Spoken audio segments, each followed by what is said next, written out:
Suatu ketika, di singgasana Lati Ireng, Rimba dan kelima panglimanya sedang tertawa terbahak-bahak setelah para lelembut suruhannya berhasil memancing Abah dan ketiga muridnya keluar untuk menghadapi mereka demi mengakhiri teror berkepanjangan. Anehnya, meski para utusannya kembali gagal menghabisi Ujang dan dua sahabatnya, penguasa Lati Ireng itu nampaknya tak terlalu menghiraukan kegagalan tersebut. Ia justru mengadakan pesta kecil-kecilan dengan para panglimanya. Bagaimana Rimba? Sudah kukatakan padamu agar tak terburu-buru. Kita harus kenali dulu lawan kita. Jangan bertindak gegabah, ucap Legi dengan sebotol arak di genggamannya. Yah, idemu memang cemerlang Legi. Tak sia-sia kau kuangkat jadi panglimaku, sahut Rimba yang dalam keadaan setengah mabuk. Dari percakapannya, Legi nampaknya memiliki siasat lain demi melawan Abah Gufron. Bisa dibilang bahwa serangan para lelembut pada kisah minggu lalu hanyalah sebuah pancingan belaka. Sebagaimana yang kita tahu, salah satu perisai gaib pemberian Eyang Teja adalah penghalang yang sulit ditembus para pasukan Rimba dalam melakukan penyerangan di Surau Abah. Dari situlah Legi mengusulkan untuk memancing Abah dengan memunculkan wabah lewat sumber air lalu menutupnya agar Abah Gufron keluar dan mencabut perisai gaib yang tertanam di setiap sudut surau. Prediksi Panglima Lati Ireng itu tepat sasaran. Dengan dicabutnya perisai gaib itu, Legi berpendapat kesempatan untuk masuk ke surau akan terbuka lebar. Hahaha, aku suka gayamu Legi. Lalu sekarang apa rencanamu? Tanya Rimba. Tenang saja Rimba, aku sudah merencanakan semuanya. Tapi aku punya satu permintaan, kata Legi. Katakanlah, akan kuberikan semuanya bila kau bisa melenyapkan 3 bocah ingusan itu. Untuk rencana selanjutnya, aku yang akan memimpin Lati Ireng. Aku tak ingin kau ikut campur. Tiba-tiba Rimba terdiam mendengar ucapan Legi. Kemudian dia berdiri, menatap tajam ke arah Legi. Apa kau ingin merebut kekuasaanku Legi? Bagaimana jika kita berduel sekarang? Ucap Rimba. Perkataan Legi nampaknya dianggap sebuah ancaman bagi Rimba. Tentu saja Rimba tersinggung. Padepokan yang selama ini ia bangun tiba-tiba ingin diambil alih oleh panglimanya sendiri. Kelima panglima Lati Ireng pun ikut berdiri. Wage pun angkat bicara. Ingat Rimba, bukankah kau sudah berjanji saat pertama kali kau membangunkan tidur panjang kami bahwa kau akan memberikan segalanya asal kau bisa mendapatkan batu delima itu? Rimba terdiam. Kelima panglimanya benar-benar susah diatur. Setelah berpikir beberapa saat, akhirnya Rimba mengiyakan permintaan Legi untuk memimpin pasukan Lati Ireng sesukanya. Baiklah, kau bisa gunakan nama besar Lati Ireng, namun dengan satu catatan. Bila kau macam-macam dengan kekuasaan yang kuberikan, kupastikan kau akan tertidur selamanya, ucap Rimba dengan sorot mata yang menyala-nyala. Sebenarnya Rimba tahu betul resiko merekrut kelima panglimanya menjadi aliansi perang, karena watak mereka yang susah diatur dan bergerak semaunya. Namun di sisi lain, Rimba juga perlu kekuatan besar untuk membangun Lati Ireng dan mengejar ambisinya. Siapa sebenarnya kelima panglima tersebut? Kita akan segera tahu jawabannya. Mari kita bersulang untuk kejayaan Lati Ireng, kata Legi sambil mengangkatkan gelas berisi arak. Semuanya ikut bersulang termasuk Rimba. Di tengah-tengah pesta berlangsung, tiba-tiba terdengar suara letusan yang menggelegar dari gerbang padepokan. Ceger! Rimba dan kelima panglimanya spontan terkejut mendengar suara bising itu. Mereka segera memanggil pengawal untuk memastikan apa yang terjadi di luar. "Hei, cepat keluar! Siapa yang berani berulah di markasku?" teriak Rimba pada si pengawal. Namun, ketika Ketika hendak membalikan badannya, tiba-tiba sebuah bayangan hitam masuk ke dalam tubuh si pengawal. Seketika, badannya jadi kaku. Ia berbalik menatap penuh amarah ke arah Rimba. Lalu ia mengambil tombak dan melemparkannya tepat ke arah Rimba. Prak! Rimba menangkis tombak yang meluncur kencang ke arahnya hingga patah. Rimba terdiam sambil memperhatikan si pengawal. Nafasnya berdengus kencang, bagai singa yang siap memangsa buruannya. Tak lama kemudian, pintu utama menuju singgasana Rimba tiba-tiba hancur didobrak oleh seseorang. Prak! Dari balik asap yang mengepul, keluarlah 3 manusia sakti. Ya, mereka adalah Sukardi, Rawing, dan Cakra yang muncul secara mengejutkan dan berjalan santai mendekati singgasana Rimba. Kelima panglima Lati Ireng tetap duduk tenang. Tak ada sedikit pun raut kepanikan di wajah mereka. Rimba justru sebaliknya. Ia terlihat kaget melihat sosok Sukardi. Hatinya penuh tanda tanya. Bagaimana Sukardi bisa sampai ke markas besarnya? Hei Rimba, sepertinya kau punya urusan serius dengan orang ini. Siapa mereka? Kata Legi bertanya. Kemudian Rimba tertawa keras sambil menunjuk ke arah Sukardi.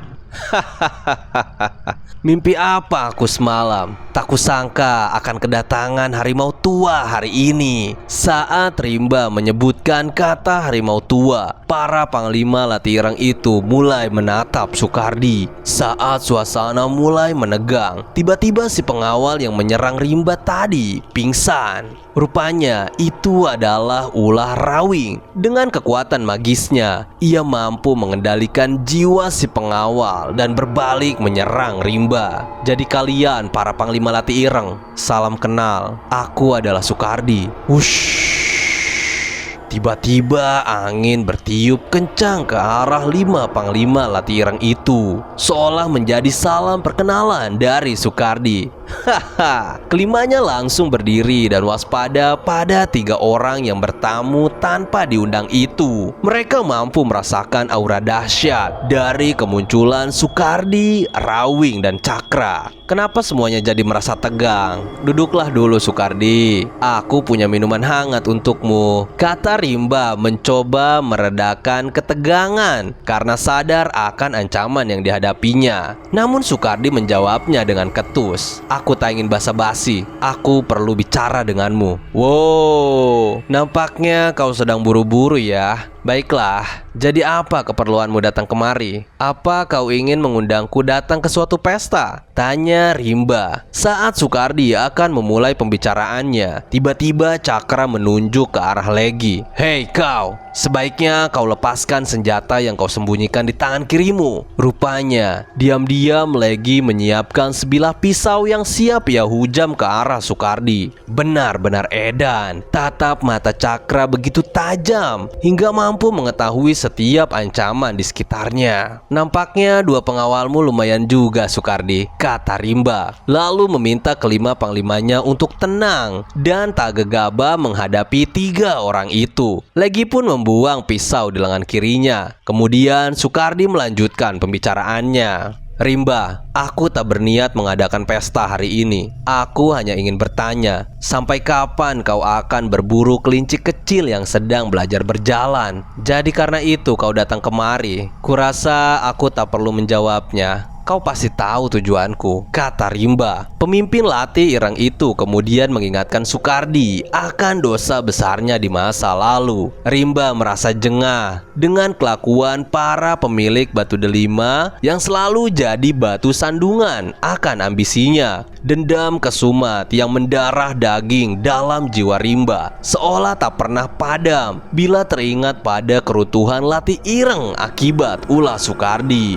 Dia menyayangkan heran kenapa Sukardi tak menyerahkan batu delimanya saja agar perang berkepanjangan ini tak perlu terjadi. Mendengar perkataan Rimba, Sukardi jadi menundukkan kepala. Dalam hatinya, ia mengakui bahwa itu adalah kesalahannya di masa lalu. Namun Sukardi mencoba mengajak Rimba untuk menghentikan pertikaian yang terjadi dan hidup dalam kedamaian. Bahkan kali ini Sukardi juga menawarkan wilayah kekuasaan yang menjadi ambisinya, asalkan Rimba mau berubah menjadi pemimpin bijak pada manusia dan berhenti membuat kekacauan. Sukardi menjelaskan kalau sikapnya di masa lalu yang cenderung melawan pada Rimba dan padepokannya disebabkan oleh sikap Rimba yang semena-mena pada manusia. Lati Ireng seringkali memeras rakyat kecil serta mengambil upeti secara paksa dan tak manusiawi.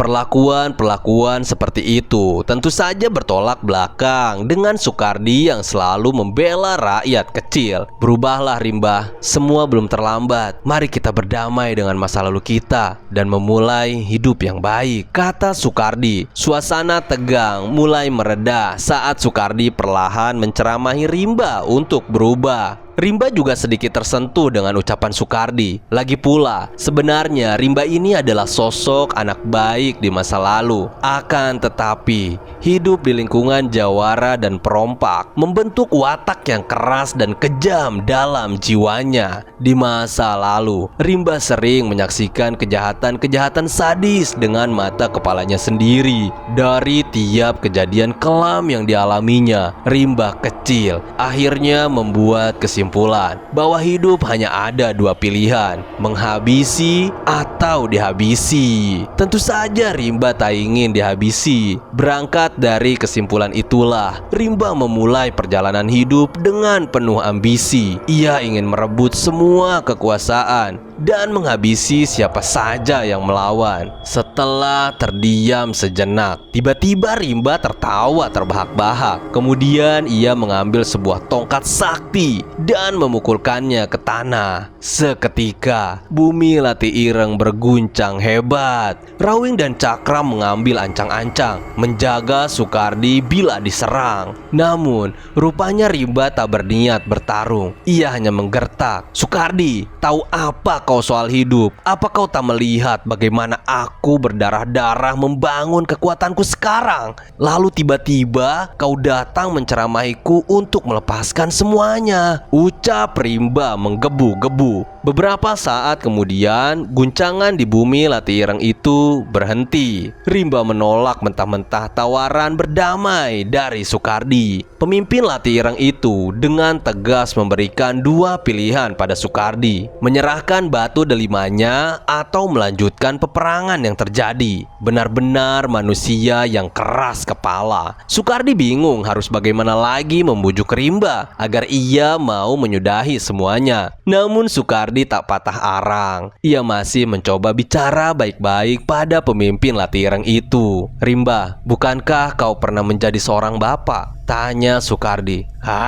Apalagi ini? Untuk apa kau membuka semua masa lalu untuk membujukku? Aku sudah tak peduli," kata Rimba. "Bagaimana kalau kutunjukkan di mana keberadaan anakmu sekarang?" Jreng-jreng. Mata Rimba terbelalak mendengar ucapan Sukardi. Ya, sejahat-jahatnya Rimba, dia tetaplah manusia yang pernah memiliki keluarga. Dulu, saat Lati Ireng belum sebesar sekarang, Rimba pernah menikahi seorang gadis cantik untuk memiliki keturunan dan meneruskan Lati Ireng di masa depan. Dari pernikahannya itu, Rimba akhirnya memiliki anak. Namun sayang, sang istri harus meninggal saat proses melahirkan. Anak semata wayangnya itu begitu ia cintai. Akan tetapi, kekacauan demi kekacauan yang dibuat oleh Lati Ireng membuat banyak orang membenci padepokan itu. Hingga suatu ketika, saat Lati Ireng sedang menyiksa rakyat kecil yang enggan membayar upeti, markas Lati Ireng tiba-tiba disusupi oleh orang misterius. Sekembalinya Rimba di padepokan, salah seorang penjaga mengatakan bahwa anak Rimba yang baru berusia 3 tahun itu telah salah diculik. Sontak saja Rimba ngamuk dan segera menyebar pasukannya untuk mencari keberadaan anak semata wayangnya itu. Hari demi hari berlalu, si anak pun tak kunjung ditemukan oleh pasukannya. Rimba putus asa dan hampir gila menerima kenyataan pahit itu. Setahun kemudian, Rimba memutuskan untuk mengakhiri pencarian anaknya yang hilang. Ia mengadakan upacara kematian dan berjanji akan membalaskan semuanya suatu hari nanti. Pasca kehilangan anaknya, kekejaman Rimba semakin menjadi. Hatinya sudah dibutakan oleh penderitaan yang dialaminya. Tak ada belas kasih. Pokoknya, setiap yang melawan akan langsung dihabisi di tempat. Di saat Rimba mulai melupakan anaknya, hari ini tiba-tiba Soekardi mengatakan sesuatu yang mengejutkan. Ia mengaku mengetahui keberadaan anaknya. Apakah sosok yang menculik anak Rimba adalah Soekardi?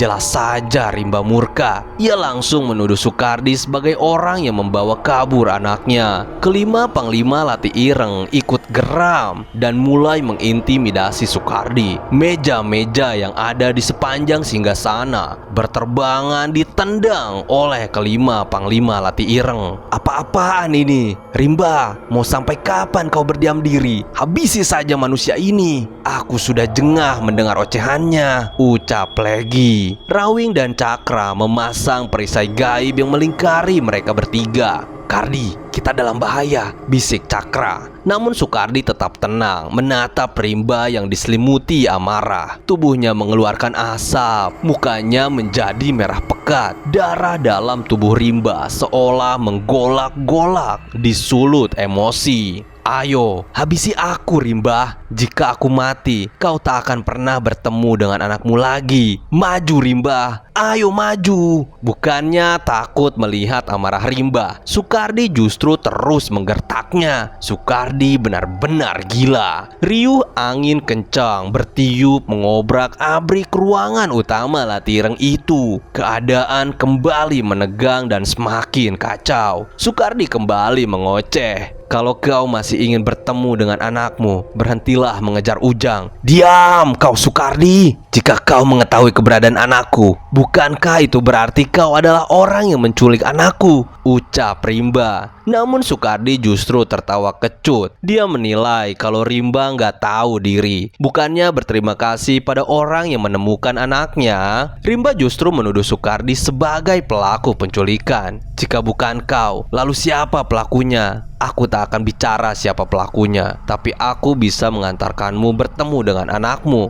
ucap Soekardi. Tiba-tiba mata Rimba berkaca-kaca. Angin yang riuh seketika kembali tenang. Ada kerinduan yang mendalam di hati Rimba. Anak semata wayang yang sudah dianggap mati olehnya ternyata masih hidup. Rimba pun tak kuasa membendung air matanya. Jantungnya berdegup kencang menahan rasa sedih karena teringat sang anak. Sepertinya kali ini Soekardi berhasil menyentuh hati Rimba. Suasana menjadi hening, tapi Rawing dan Cakra tetap mengawasi kelima Panglima Lati Ireng. Sepertinya aku sudah selesai. Pikirkanlah semua yang sudah kita bicarakan Rimba, kata Soekardi, lalu mengajak dua sahabatnya mundur meninggalkan Lati Ireng. Akan tetapi, rupanya Legi masih tak senang dengan kedatangan Soekardi yang membuat kekacauan. Saat Soekardi berjalan membelakangi Rimba, Legi mencoba menyerang Soekardi dari belakang. Legi, biarkan dia pergi, teriak Rimba melarang panglimanya itu. Soekardi menghentikan langkahnya kemudian berkata, Rimba, aku lupa mengucapkan sesuatu. Anakmu sudah tumbuh menjadi anak yang baik. Dia sering menolong banyak orang. Pungkas Soekardi lalu terbang melesat meninggalkan Lati Ireng bersama Rawing dan Cakra. Hari itu, awan yang memayungi padepokan Lati Ireng seolah menjadi kelabu. Kabar tentang keberadaan anak Rimba berhasil membuat sang pemimpin menjatuhkan air mata untuk yang pertama kalinya. Setelah sekian lama dia hidup sebagai manusia keji di muka bumi, rupanya masih ada setitik kebaikan dalam jiwanya. Ya, biar bagaimanapun, Rimba tetap menyayangi anaknya meski sempat dianggap mati karena lama menghilang. Beberapa saat kemudian, tibalah Sukardi dan dua sahabatnya di pulau terpencil tempat persembunyian mereka. Sukardi mengetuk pintu gubuk. Tok tok tok.